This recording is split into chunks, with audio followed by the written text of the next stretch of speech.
Dr. Brene Brown's helpful distinction between empathy and sympathy is a good starting point as we unpack the scripture lesson today and discover what it teaches us about Jesus and what instruction it provides for us as followers of Jesus today.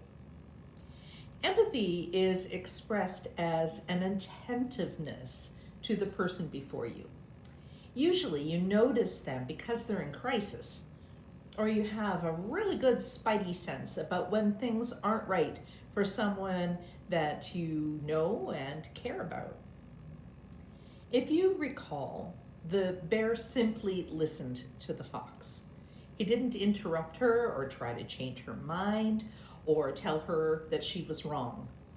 His presence simply implied that he truly saw her and he understood her situation as she described it. So it makes us think about how we so rarely give that time and attention to people, right? Someone tells us that they're feeling awful, maybe that they're out of hope, and that they just want to die. And what do we typically say? Oh, don't talk about things like that. Don't say that. You can't say such things, right? We might try to correct their thinking by pointing out resources that they are obviously overlooking, like, oh, you say you're depressed? Well, I bet you it would work if you called up some friends or you go outside and you get some fresh air, and rather than stay sitting on the couch all day long. It's not very helpful, not at all. Jesus saw a disabled man lying on his little roll-out mat by a big outdoor pool that had a reputation for healing waters. Every once in a while, an underground spring or some other geothermic activity would cause the water to bubble briefly, and it would kind of boil on the surface.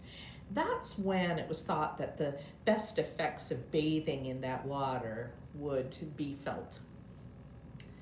Jesus had learned, or he simply knew, as he knew so much about so many other people, that this man had been hanging out by this pool for a very, very long time indeed, for 38 years. And Jesus asked him if he was there to get well. The man said, of course, that was his hope, but that he had been disappointed over and over again that he could never make it into the pool before the seemingly holy agitation of the water stopped. There was nobody there to help him. He was all on his own.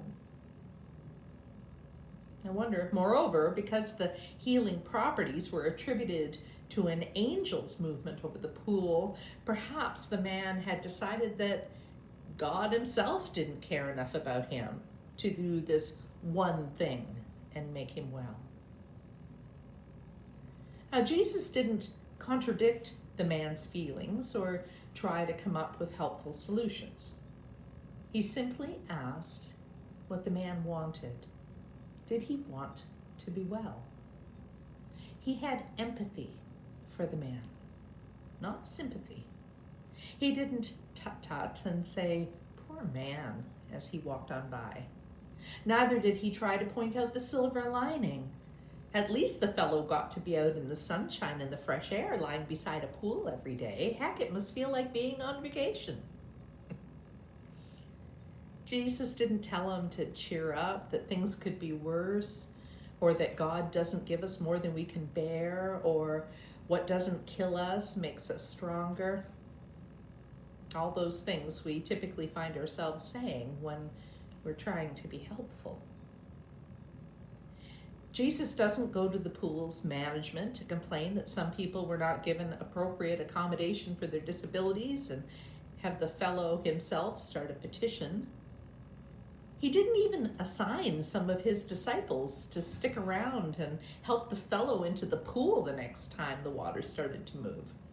Now those things, they would have been truly helpful, and they are the things that we could do if we are ourselves moved by somebody's plight. But Jesus, being Jesus, cut right to the heart of it. And he asked him, do you want to be well? Yes or no? Well, of course. Yes. So Jesus healed him. He bypassed all of the complaints about not being able to get into the healing water because the healing that he was offering was better than that. It was instantaneous and it was lasting. Like the living water Jesus offered to the woman at the well, what he could provide would change everything. He told the man to pick up his mat and get going. He wasn't telling the man to just show that he could now walk. He was telling him to go home, to take his mat with him, because he was never going to have to come back to that pool. Never, ever again. What a remarkable turn of events for the man. Jesus had noticed him. He had listened to his litany of troubles. And Jesus had used his own powerful presence to make the man well. The man goes away at once, rejoicing and thanking God, I expect. Oh, happy day. Oh, yeah.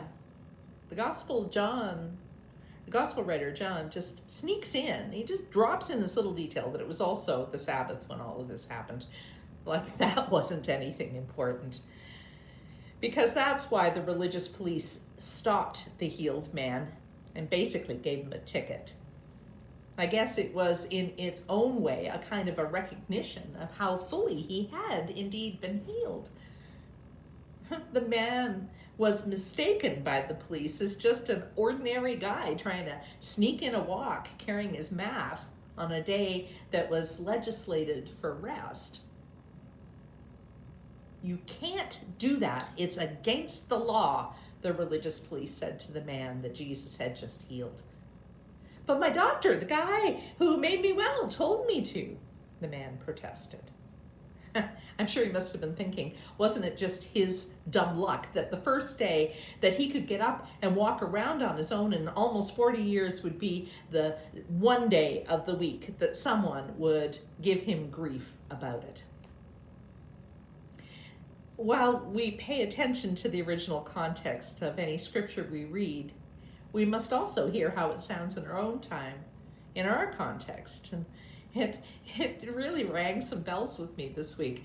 A friend of mine in Hamilton was out for a late night walk in the first day or two after this most recent COVID lockdown, when we were restricted to essential travels only and to comply with the stay-at-home order that had just been imposed.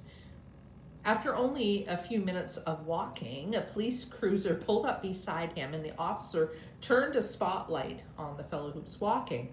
Sir, do you know that there is a stay-at-home order in place? You're not supposed to be out. It's against the law. And the man replied, my doctor told me that I should exercise daily to walk off some of this COVID weight that I've acquired. Fortunately for him, the officer laughed and agreed that that could fall under the essential work definition, and he wished him a good night. The officer empathized with the walker, probably wishing he himself could get out of his cruiser and walk too. The temple police, though, they weren't so empathetic. They were concerned only with keeping the law. They didn't even seem to hear that the man had been made well, that he had been healed. They didn't ask any details other than the name of the person who had incited this vicious spree of Sabbath day lawlessness. When they learned it was Jesus, they called him aside to give him a stern warning. Because this wasn't the first time that he'd done something like this. They didn't care that a man was now restored to the health that he had longed for. They didn't pause to wonder at the mystery of how that miracle had occurred. They only cared that someone had worked to make that happen.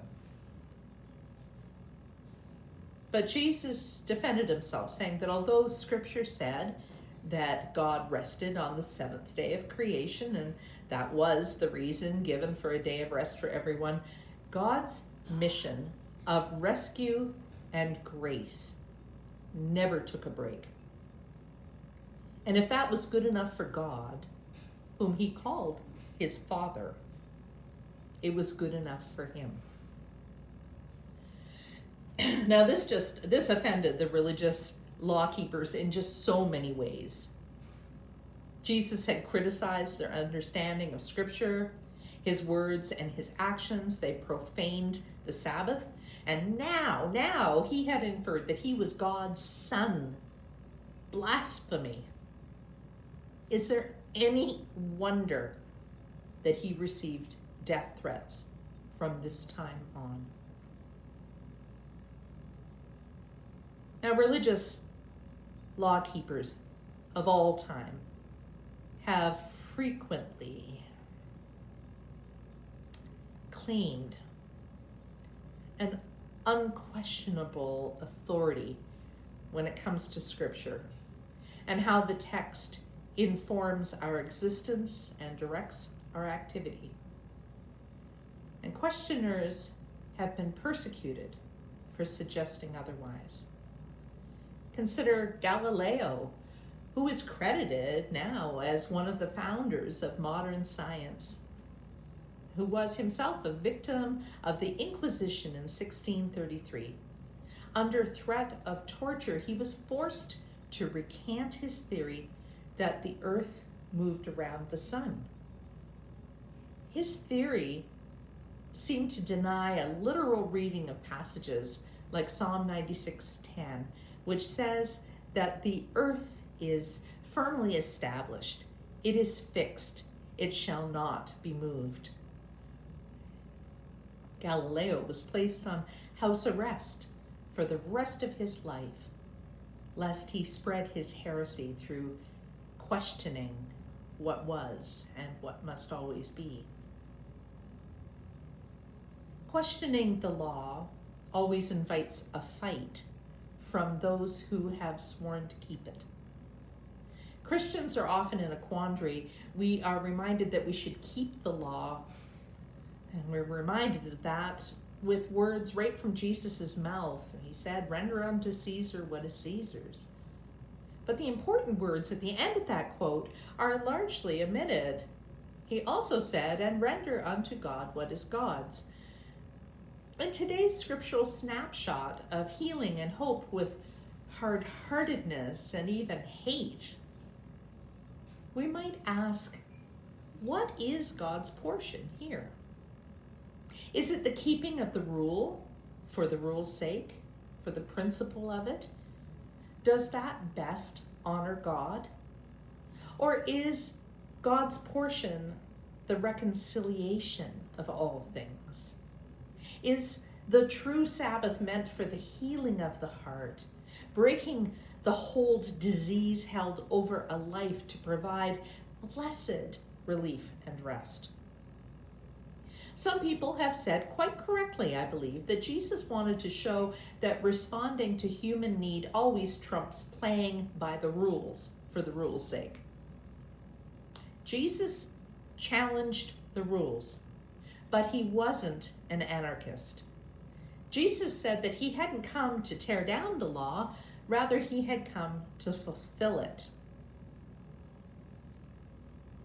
Now it sounds like a bit of a contradiction. Now he asked, would you leave your farm animal hurt and distressed down in a well into which it had fallen until it was finally past the Sabbath and you could legally pull that animal out? Of course not. And we might ask today, would you not help the elderly person who had fallen on the ice in the grocery store parking lot, even though the COVID protocol says that we are supposed to keep 6 feet distance? Of course we'd help. We understand in each case that the rules are there to help us and to protect us and not to cause any living thing harm. harm. Jesus said the rules are fine. They were put in place with good intentions. But he also said the Sabbath was made for man, not man for the Sabbath. Let's get the priority right. The day of rest was a gift from God to ensure our well-being. It is a sign of God's compassion. God's compassion was made evident in the healing of that man at the poolside. Now, our contemporary issue might not be Sabbath keeping, at least since most of us have come to accept and maybe even embrace or endorse Sunday shopping for a variety of reasons. I'm going to preach to the choir for a second here. I think that the church today struggles with a different set of laws that may set the bar too high for people who feel that they are on the outside. We welcome people like us very easily, but we may be wary and may be polite, but kind of unwelcoming to people who are not. We feel right at home with folks who ask for offering envelopes after only a few visits, but we never really feel someone belongs if they only visit a few times a year or only follow us online. Even though, if asked, those infrequent flyers would say that they considered themselves part of this congregation. We may only fully welcome a person into our congregations if they show that they are trying their very best to get their lives together.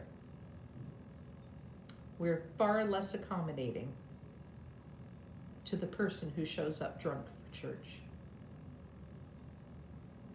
We might respond with sympathy. Remember the character looking down into the hole and offering distant advice or platitudes? Yeah, I believe the followers of Jesus would better respond with empathy. Forget the rules of church going from years past where people had to polish themselves up to be acceptable not only to God, but also to God's people. You might have heard the saying that the church is a hospital for sinners, not a museum for saints. We would do well to remember that anyone who actually comes to sit in our pews or search out a service online is likely a person in need. They, like the man at the pool, may feel stuck and alone. They want to be well. That's why they're there, after all. So I say, begin with that. Put aside all of the laws you've grown up about who can or should go to church. Indeed, forget about how people should come to church. Make sure that we welcome anyone who comes. Accept what that person feels they can offer at that moment with grace. Listen to them. See them. Ask what it is they really need in order to be well. I met a woman at the hospital this week who shared that she had found herself homeless some years before. And when she reached out for help to a church she had sometimes attended, her calls were not returned. She turned her back on God for a while, taking rejection by God's church as a rejection as well by God. I wondered aloud if that church, like many small churches, felt perhaps ill-equipped to help that kind of need.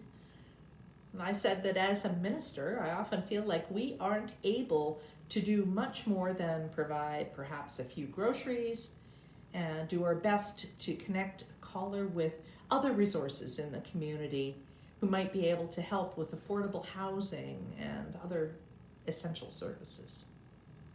And the woman said, no, that is still so helpful. If that had been their response, I would have felt seen and heard. Instead, I felt invisible and unwelcome. I felt her hurt deeply. And we've got to do better. We have countless opportunities, not just at church, but in our families, in our workplace, and even online, to provide real empathy to people who are hurting, to listen, to ask, and simply bear witness to their pain without offering any advice or any solution other than our company and our solidarity with them.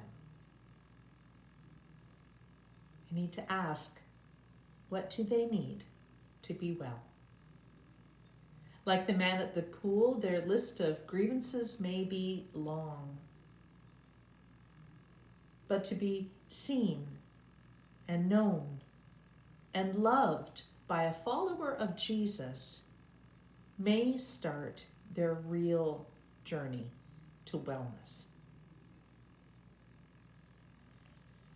To anyone who asks why you care, why you're doing this when no one else might know, you can tell them who sent you to continue his work, especially on a Sunday.